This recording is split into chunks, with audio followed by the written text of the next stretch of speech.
Podium లేకపోతే కొంచెం మాట్లాడడం కష్టం నాకు. అంటే ఎలా ఉందంటే నగ్నంగా ఉన్నట్టు ఉంది పోడియం లేకపోతే. కొంచెం అందరూ మీరు దయచేసి వస్తే let me have an interaction. అంటే నా జీవితంలో మొట్టమొదటిసారిగా అంటే ఎప్పుడు చేశాను ఇంత, నాకు పొలిటికల్ ఇంటరాక్షన్ చేశాను కానీ మీడియా మిత్రులతోటి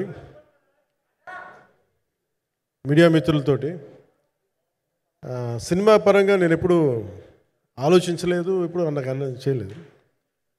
ఫస్ట్ టైం మొదటిసారి నేను ఎప్పుడు కొంచెం మొహాట పడతాను మాట్లాడడానికి సినిమాకి సంబంధించినంత వరకు. ఇక్కడ సినిమాని ఎలా ప్రమోట్ చేసుకోవాలో నాకు తెలియదు. పని చేయడం తెలుసు తప్ప దీన్ని అంటే మనం ఇంత చేసాం అంత చేసామని చెప్పడం ఎప్పుడు నాకు కొంచెం ఎబ్బెట్టుగాను ఇబ్బందిగా ఉంటుంది. ఇంకా నేను చాలా యాక్సిడెంటల్ యాక్టర్ అండ్ ఇంకా గత్యంతరం లేక టెక్నీషియన్ అయిన వాడిని. నాకు నచ్చే సన్నివేశాలు నచ్చే సినిమాలు చేసుకోవడానికి ఆ పరిస్థితుల్లో ఇది నా మొదటి ఇంటరాక్షన్. ఇది నా కూర్చోండి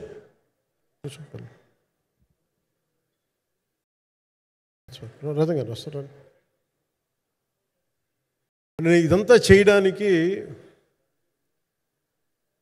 మీడియా మాట్లాడడానికి ఇదేదో నాకు పొగరు అహంకారం ఏం కాదు.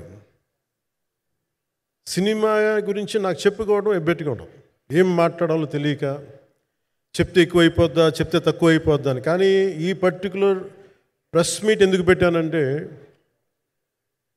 ఏం రత్నం గారి కోసం పెట్టాను. అంటే సినిమా బతకాలి అంటే ఈవినింగ్ ఆడియో ఫంక్షన్ పెట్టుకొని మళ్ళీ ప్రెస్ మీట్ దేనికంటే మళ్ళీ నాకు మీతో ఇంటరాక్ట్ అయ్యే అవసరం ఫంక్షన్ తర్వాత ఉండకపోవచ్చేమో అని చెప్పేసి అదొకటి మేజర్ ఒక ఇది కన్సర్న్ అదొకటి. అంటే రత్నం గారు అంటే ఈవినింగ్ చెప్దాం అనుకున్నా, బట్ స్టిల్ ఇప్పుడే చెప్పేస్తున్నాను ఈ మాట. త్రివిక్రమ్ గారు రాసిన ఒక డైలాగు అజ్ఞాతవాసిలో, ఒక చిన్నపాటి సౌకర్యం కోసం ఇక్కడ మీరు కూర్చున్న ఒక చిన్నపాటి కుర్చీ కోసం ఒక యుద్ధమే చేయాల్సి వస్తుంది. అలాంటిది ఒక సినిమాని చేయడం అంటే ఎన్నిసార్లు మినీ యుద్ధాలు చేయాలి, ఆర్థికంగా కావచ్చు క్రియేటివ్గా కావచ్చు వీటన్నిటికీ సంబంధించి. అలాంటిది నేను ఎప్పుడు కూడా సినిమాల్లోకి రాకముందు ఏం రత్నం గారు లాంటి వ్యక్తి నా ప్రొడ్యూసర్ అయితే బాగుండు అనుకున్నాను. భారతదేశానికి పాన్ ఇండియా సినిమాని ముఖ్యంగా రీజనల్ సినిమాని జాతీయ స్థాయిలో తీసుకెళ్ళిన వ్యక్తి ఆయన. తమిళ సినిమాని చాలా ఛాలెంజింగ్ తెలుగులో డబ్ చేసి దాన్ని స్ట్రైట్ సినిమాలతో సమానంగా ఆడేంత సత్తా చూపించిన వ్యక్తి. Film industry creative ability creative potentiality పెంచిన వ్యక్తి. ఈ సినిమా చాలా ఒడిదుడుకులు ఎదుర్కొంది, 2 కరోనా పరిస్థితులు ఎదుర్కొంది. అన్నిటికీ మధ్యలో సినిమా మన క్రియేటివ్గా కొంత ఇబ్బంది ఎదుర్కొంది. అల్టిమేట్ ఆబ్జెక్టివ్ సినిమా బాగా రావాలని, నేను ఎప్పుడు ఏం చేసినా సినిమా బాగా రావాలనుకుంటాను. సినిమాకి ప్రత్యేకించి ఆయన తపన చూసి నేను ముఖ్యంగా పొలిటికల్ ప్రాసెస్కి వెళ్ళిపోయిన తర్వాత పాలిటిక్స్కి వెళ్ళిపోయిన తర్వాత డైరెక్షన్ అని వీటికి దూరమై క్రియేటివ్ పార్టీకి దూరం అయిపోయిన తర్వాత పాలిటిక్స్ నా ప్రైమరీ ఫోకస్ అయిపోయిన తర్వాత మళ్ళీ దృష్టి పెట్టి సినిమా కావాలి మీరు చెయ్యాలని చెప్పి నా దగ్గరికి వచ్చి కోరుకున్నప్పుడు నేను ఎంత బెస్ట్ ఇవ్వగలను ఆ సినిమాకి అంత ఇచ్చాను. నేను అంటే నా బెస్ట్ ఇచ్చాను. అంటే నేను అంటే అన్నిటికంటే కూడా నేను ఇవ్వలేనిది టైం ఇవ్వలేను నేను. కానీ అలాంటి పరిస్థితుల్లో ఒక క్లైమాక్స్కి దాదాపు 57 రోజులు షూట్ చేయాల్సి వచ్చింది. మండు టెండ బాగా ఇట్స్ కైండ్ ఆఫ్ ఒక మిడ్ మే అంటే చాలా పిచ్చి ఎండ అన్నమాట. అలాంటి ఎండల్లో చాలా కాలం తర్వాత నాకు మార్షల్ ఆర్ట్స్ నేను ఎప్పుడో నేర్చుకున్న మార్షల్ ఆర్ట్స్ ఒక ఎస్క్రీమా కానీ ఊషు కానీ నేను నేర్చుకున్న సెల్ఫ్ డిఫెన్స్ టెక్నిక్స్ కానీ యుఎస్లో నేను ఒక వర్క్షాప్ చేసిన జీత్ కండు ఇవి కానీ ఇవన్నీ ఈ సినిమాకి నాకు పనికి వచ్చినాయి. నాకు ఇవన్నీ వీళ్ళతో డిఫరెంట్ కొరియోగ్రాఫర్స్తో కూర్చొని ప్రత్యేకించి క్లైమాక్స్ పార్ట్ ఇది అందరికీ ఇన్స్పైర్ చేసింది. మన స్థూలంగా చెప్పాలి అంటే, ఒక క్లుప్తంగా చెప్పాలి అంటే, ఈ సినిమాకి ఇదే ఆయువు పట్టింది. ఈ ఫస్ట్ పార్ట్కి ఎక్కడో కొల్లూరు నుంచి, మన కృష్ణానది తీరం కొల్లూరు, విజయవాడ సమీపంలో ఉన్న కొల్లూరు ప్రాంతం నుంచి దొరికిన ఒక కోహినూరు వజ్రం నుంచి అది ఎటు మన గోల్కొండ రాజుల దాకా వచ్చింది, మన హైదరాబాద్ సుల్తాన్ల దాకా ఎలా వచ్చింది, దీని ట్రావెల్ ఇటు వెళ్ళింది. ఇవన్నీ జరిగినప్పుడు దీని నేపథ్యంలో జరిగే కథ ఇది. ముఖ్యంగా ఈ ఫౌండేషనల్ వర్క్ చేసిన వ్యక్తి క్రిష్ జాగర్లమూడి గారు చాలా హై కాన్సెప్ట్తో పట్టుకొచ్చారు దీన్ని. ఆయనను రత్నం గారు నా దగ్గరికి వచ్చినప్పుడు చాలా బాగా నచ్చి వెంటనే చేశాను. చేసిన తర్వాత ఒక్కొక్కటి కరోనా నిజంగా ఇంపాక్ట్ వచ్చింది. అంటే ఎలా ఉండదంటే, ఎంత హార్డ్గా ఉండదంటే ఇండస్ట్రీ, అది ఎవరిని తప్పు పట్టలేము. ఒకప్పుడు ఆయన వెంట చుట్టిన నిర్మాతలు, ఆయన వెంట తిరిగిన డిస్ట్రిబ్యూటర్స్, హీరోస్, అందరికి అలాంటి వాళ్ళకి ఒక నిర్మాతగా ఆయన తపన పడుతుంటే నాకు అంటే ఆయన కోసం ఖుషి తీస్తున్నప్పుడు కానీ ఆయనతోటి ఎంత సౌకర్యం ఇచ్చారంటే, అసలు మాకు 1 month ముందు ప్రీ ప్రొడక్షన్ అయిపోయి నాకు అంత సౌకర్యాన్ని ఇచ్చారు. నేను కంపోజ్ చేసిన యాక్షన్ సీక్వెన్సెస్ కానీ ఫైట్స్ కానీ ఖుషీకి నాకు ఆల్రెడీ ఒక 1 month 1.5 month థియేటర్ నాకు ఇచ్చేసి, మన సురేష్ ఎఫెక్ట్స్ థియేటర్ మొత్తం ఇచ్చి నాకు అంత లగ్జరీ ఇచ్చిన వ్యక్తి ఆయన నలిగిపోతుంటే నాకు నిజంగా చాలా బాధేస్తుంది. ఒకసారి it is not about money, it's not about success, it's about standing by whom you trust, who stood for the people and who stood for the industry. నాకు ఎందుకు ఇది మీతో పంచుకోవాలనిపించింది. సినిమా ఎంత విజయం ఇది నాకు నిజంగా తెలియదు, ఎందుకంటే నేను ఇట్లా అనుకోవచ్చు ఇంకోలా కానీ ఒక్కటి మటుకు చాలా సిన్సియర్గా చెప్పగలను. Krish came out with very good concept, చాలా హై కాన్సెప్ట్ పట్టుకొచ్చారు. కొంత వ్యక్తిగత కారణాలు, కొన్ని ప్రొఫెషనల్ కారణాలు ఆయన ప్రాజెక్టుకి బయటికి వెళ్ళినా కానీ దీన్ని ఫౌండేషనల్ వర్క్ చేసిన క్రిష్ గారికి మనస్ఫూర్తిగా నా హృదయపూర్వక ధన్యవాదాలు తెలియజేస్తాను మా అందరి తరఫున. అలాగే తర్వాత స్టెప్ ఇన్ అయ్యింది మన జ్యోతికృష్ణ గారు. నేను ఖుషి సినిమా చేస్తున్నప్పుడు అప్పుడే లండన్ ఈ ఫిల్మ్ మేకింగ్ కోర్స్ చేసి మన డైరెక్షన్లో ఇన్స్టిట్యూట్ అంతేనా డైరెక్షన్ ఫిల్మ్ మేకింగ్ కోర్స్ చేసి అప్పుడే గ్రాడ్యుయేట్ అయ్యి వచ్చి అప్పటి నుంచి ఉన్నప్పుడు బట్ యాక్చువల్ తనతో మాట్లాడుతుంటే మోస్ట్ సెన్సిబుల్ డైరెక్టర్ అనిపించారు. ఈ ఒక టైంలో ఏమనిపించిందంటే, బయట ఉన్న మాటలు కానీ అసలు సినిమా వస్తుందా లేదా బయటికి అని ఉండేది. కానీ మాకు ఎప్పటికప్పుడు నీరసం పడిపోయినప్పుడల్లా నాకు నీరసం వచ్చేసేది. సినిమా అవుద్దా అవ్వదా అనుకున్నప్పుడల్లా దీనికి ప్రాణవాయువునిచ్చిన వ్యక్తి కీరవాణి గారు. ప్రతిసారి నేను వర్క్ చేసి నేను ఎందుకంటే సినిమా చివరి దాకా నేను నమ్మను. ఎప్పుడు నేను ఒక సినిమాని నేనేం నమ్ముతాను, చిన్నప్పటి నుంచి నేను వెరీ ఫార్మేటివ్ ఇయర్స్లో నుంచి కూడా ఒక మంచి సినిమా గురించి నువ్వు మాట్లాడక్కర్లా, రిలీజ్ అయితే బాగలేకపోతే ఎలాగ మాట్లాడక్కర్లా. అందుకే నేను ఎప్పుడు సినిమా క్వాలిటీ మీద దృష్టి పెడతాను తప్ప ఇంక మిగతా వాటి మీద మాట్లాడను. అందుకే నాకు ఎప్పుడు ఈ మాట్లాడటం అనే దాని మీద ఎప్పుడు దృష్టి పెట్టలేం. కానీ ఫస్ట్ టైం ఈ సినిమాకి చాలా అవసరం అనిపించింది. ఎందుకంటే ఒక నిర్మాతలు కనుమరుగవుతున్న ఈ సమయంలో ఒక బలమైన సినిమా తీసి ఒడిదుడుకుల్ని తట్టుకోగలిగి ఒక నిర్మాత కనుమరుగవ్వకూడదు. ఆయన పక్కన ఏది ఉండాలని అండగా ఉండాలని చెప్పేసి నేను అన్నీ వదిలి, ఇంత బిజీ షెడ్యూల్స్ అన్నీ వదిలేసి, ఒకవైపు నన్ను నా ప్రత్యర్థులు తిడుతున్నా కానీ, సినిమాలకు వెళ్ళిపోయిన తిడుతున్నా కానీ, ఇదేంటంటే నాకు అన్నం పెట్టింది ఇది నాకు నా సినిమా పరిశ్రమ. అంటే ఇక్కడున్న మిత్రులందరూ కూడా చాలామందికి నేను ఇండివిజువల్ ఇంటర్వ్యూస్ ఇచ్చాను. నేను చాలాసార్లు నాగేంద్ర కానీ మీరు కానీ చాలామందికి, వీళ్ళందరూ చాలామందికి నేను వ్యక్తిగతంగా తెలుసు. కాకపోతే నాకంటే సినిమా అంటే నేను సినిమా గురించి ఎక్కువ చెప్పలేక ఎక్కువ మాట్లాడలేను. కానీ బట్ నాకు నిజంగా సినిమా మీద అపారమైన గౌరవం, సినిమా మీద అపారమైన ఆసక్తి, నాకు ప్రాణవాయువు అది. Story telling is a necessity for each and every individual.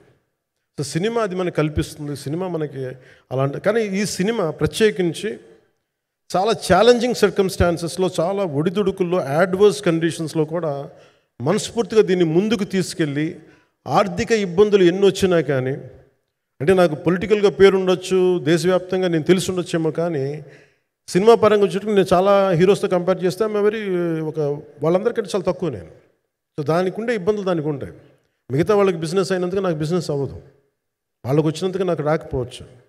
ఎందుకంటే నా దృష్టి, నా కాంపిటేటివ్నెస్ ఎప్పుడు నేను సినిమాల మీద పెట్టలేదు. నేను ఇప్పుడు సొసైటీ పొలిటికల్ ప్రాసెస్ పెట్టాను, కానీ ఎప్పుడు సినిమా మీద నేను ఎంత ఉండాలనేది నేను ఎప్పుడు పెట్టలేదు. నేను ఎప్పుడు చాలాసార్లు మన నాగేంద్ర కానీ మిగతా మన సూపర్ హిట్ మన కీర్తిశేషులు బిఆర్ రాజు గారు చనిపోయారు ఇంటర్వ్యూస్లో కూడా ఉంటుంది. ఈ చిత్ర పరిశ్రమ చాలామంది హీరోస్ ఉంటారు, వాళ్ళలో నేను వన్ ఆఫ్ ది హీరో అంతే. నాది ఒక సంవత్సరంలో ఒక ఫ్రైడే, ఒక థర్స్డే రిలీజ్ అవుతుంది అంతే, అంతకుమించి తప్ప ఇది అందరి పరిశ్రమ, అందరూ రావాలి అలాంటిది నేను కోరుకునేవాడిని నేను. సో దాంట్లో భాగంగా రత్నం గారు లాంటి నిర్మాత బతికుండాలి, రత్నం గారి నిర్మాతకి ఇబ్బందులు కలగకూడదని చెప్పి లాస్ట్ మినిట్లో ఇంక చూసిన తర్వాత I stepped in to it. నేను భుజాల మీదకి తీసుకున్నాను ఇది. క్లైమాక్స్ని ఎలా భుజాల మీదకి అంటే, ఎందుకంటే ముఖ్యంగా ఇక్కడ ఇది ఇంకొక బలమైన స్టార్ కాస్టింగ్ చాలా బాగా చేశారు ఆయన. ముఖ్యంగా బాబీ డియోల్ గారిని అంటే ఈరోజు చూస్తుంటే నాకు అదే అనిపించింది. ఈరోజు మన ప్రెస్ మీట్ కూడా నేను వచ్చాను. అందరూ ఎంత బిజీగా ఉన్నారని కొన్ని రాత్రుల నుంచి నిద్రలేదు. మన మనోజ్ పరమహంస గారికి కానీ, రత్నం గారికి కానీ, జ్యోతి గారికి కానీ. పాపం ఈ సినిమా ప్రమోషన్ సింగిల్ హ్యాండెడ్గా పాపం నిధి అగర్వాల్ భుజాల మీద వేసుకొని నాకే బాధ అనిపించింది. పాపం ఒక అమ్మాయి తన కెరీర్ తను చూసుకోవాల్సిన అమ్మాయి కూర్చోబెట్టి నాకే సిగ్గు అనిపించింది. I have to truly appreciate you.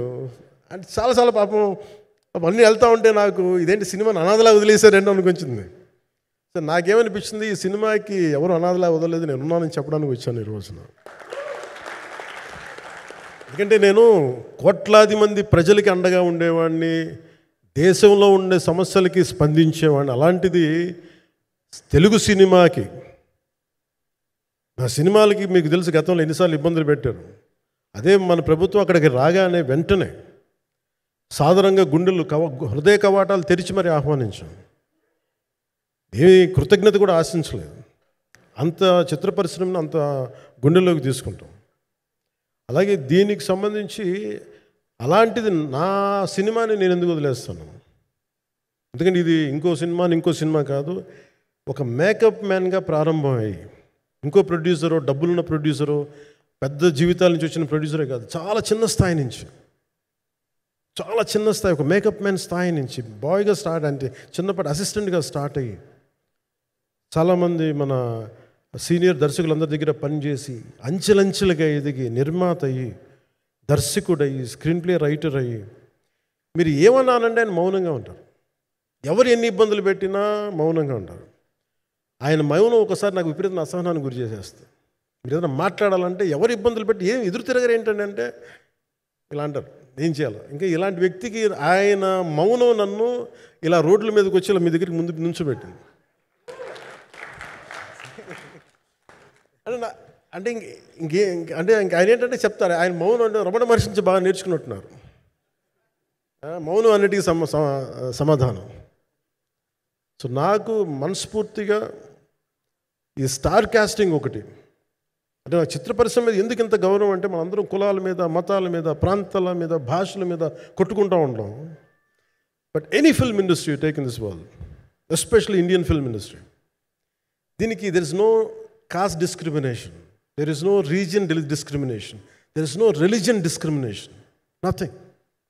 It's purely your creative potentiality, purely your creative ability.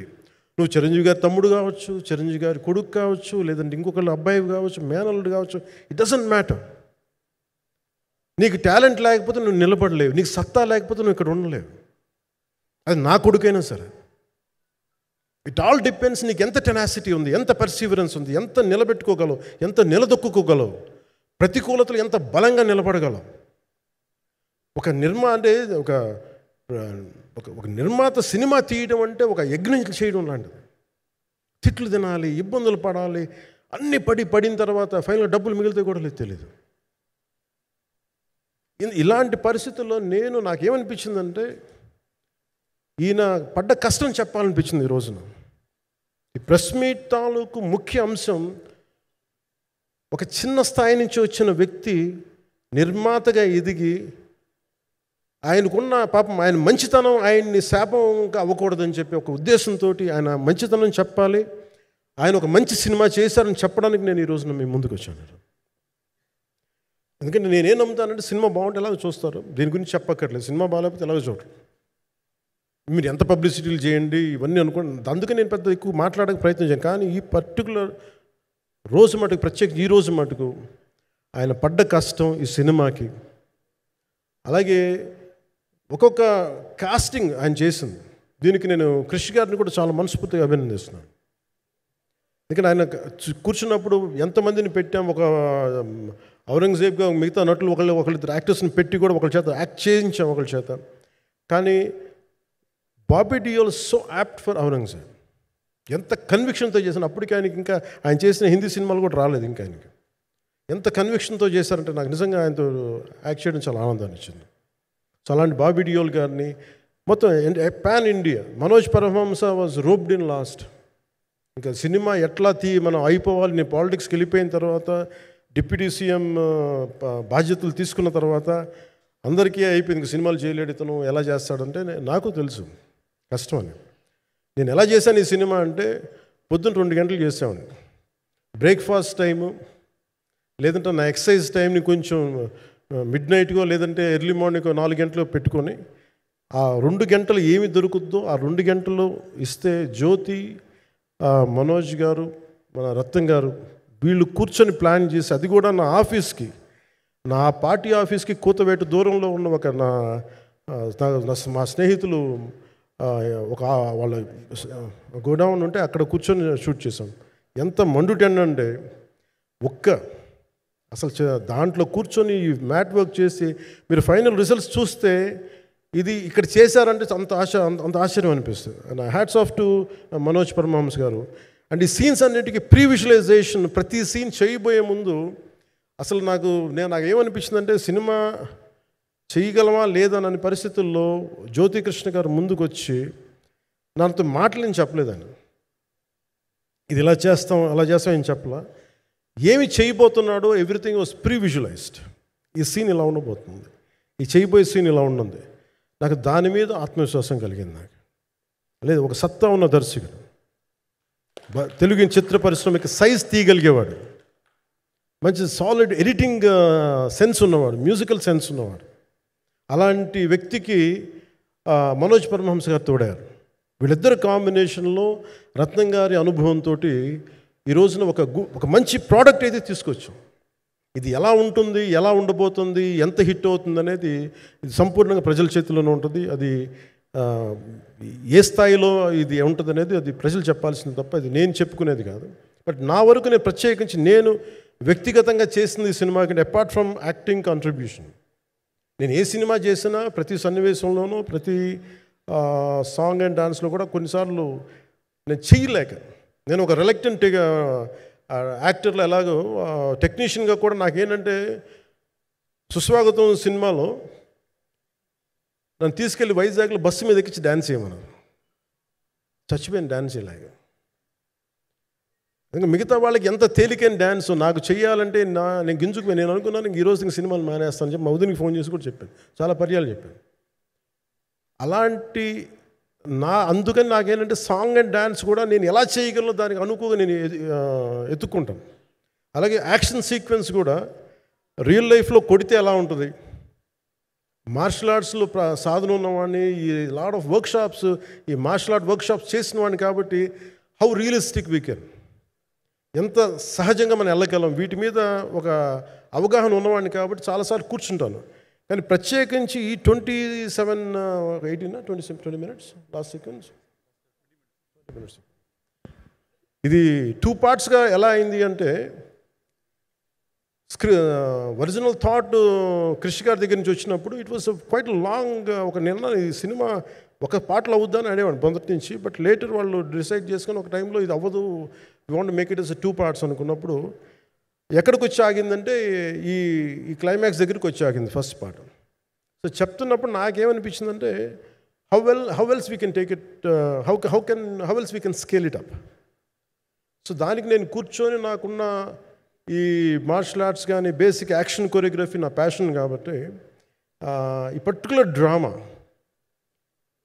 ఈ పర్టికులర్ దాంట్లో ఏంటంటే మొఘల్ టైమ్స్లో ప్రతి ఒక సగటు భారతీయుడు అనుభవించిన బాధ అది. ఒక యావరేజ్ సగటు భారతీయుడు మొఘల్ కాలంలో అనుభవించిన ఒక ఒక ఒక సిచ్యువేషన్. ఆ సిచ్యువేషన్ హీరోకి సంబంధం ఉండదు, కానీ how he gets entangled, how he gets involved in it, that is the outcome, that has been captured. So దీన్ని ఒక 57 days మేము చేయగలిగామంటే, ఆ రోజు నాకు కనుక మన జ్యోతి గారు ఉండుంటే పక్కన, maybe I would done it in at least ఒక 50% ఆఫ్ ఇట్. ఎందుకంటే నేను చెప్పింది అలా చేయగలరు ఇవన్నీ కూర్చోబెట్టి వీ డిడ్ అవర్ బెస్ట్. అంటే నేనేమనుకున్నానంటే క్లైమాక్స్ చేసేటప్పుడు ఇంక నేను తర్వాత సినిమాలు చేస్తానో కూడా లేదో నాకు తెలియదు, కానీ నాకు ఇష్టమైన నిర్మాత, తెలుగు చిత్ర పరిశ్రమకి నిజంగా ఒక అండగా ఉన్న నిర్మాత, I want give my best to him. నేను అందుకని ఆంధ్రప్రదేశ్ ప్రభుత్వానికి కూడా మన ముఖ్యమంత్రి గారికి కూడా తెలియజేశాను, ఈయన్ని ఫిల్మ్ డెవలప్మెంట్ కార్పొరేషన్కి చైర్మన్ నేనే ప్రతిపాదించాను. అంటే నాకేంటంటే I don't want to be a political, ఆయన నా నిర్మాతని కాదు, ఈయన అందరు హీరోలతో తీశారు, ఈయన పాన్ ఇండియాలో ప్రతి ఒక్కరు తెలిసి ఈయనంటే. ఇలాంటి వ్యక్తి ఉంటే మన తెలుగు చిత్ర పరిశ్రమకి బాగుంటుంది. అలాగే ప్రత్యేకించి తెలుగు చిత్ర పరిశ్రమ అనేది నాకు ఈ టాలీవుడ్ అనే పదాలు నాకు వాడటం నాకు ఇష్టం ఉండదు. Bollywood, Tollywood, Kollywood, Mollywood, why should we ape Hollywood? We have a greater story narrative ability మన దగ్గర ఉంది. We have a greater story telling ability. We don't have to ape Hollywood. We take the best practices of Hollywood, but not necessarily the name of Hollywood. వాళ్ళకున్న professionalism మనం నేర్చుకోవాలి, వాళ్ళకున్న commitment నేర్చుకోవాలి, వాళ్ళకున్న production designing ability మనం తీసుకురాగలగాలి.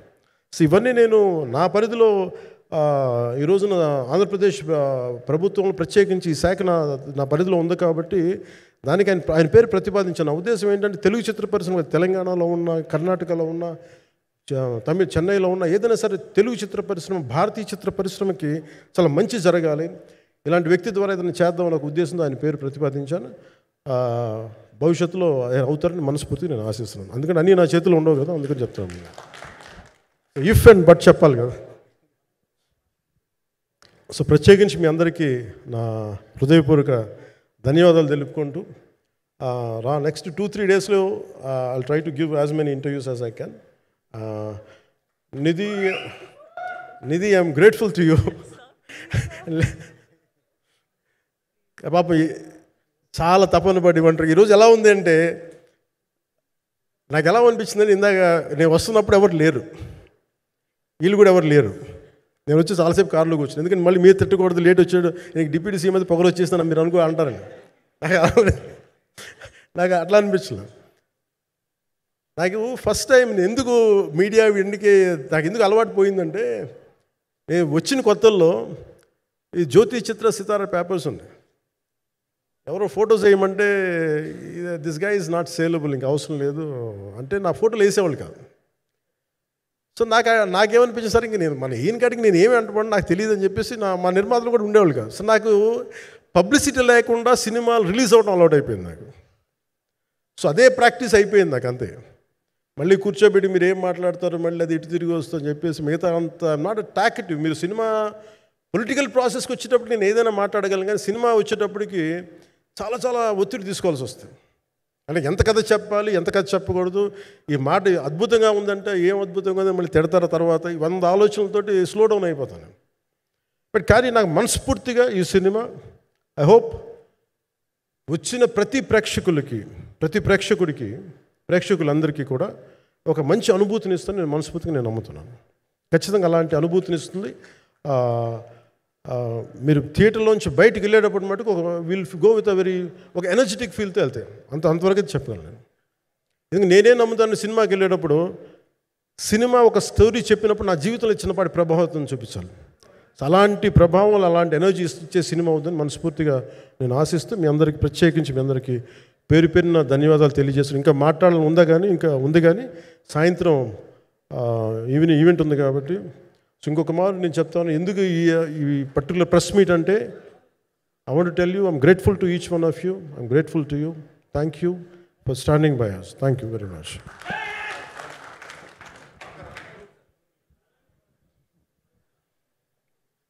Media మిత్రులందరికీ మరొకసారి ధన్యవాదాలు తెలియజెప్తూ ఉన్నాము.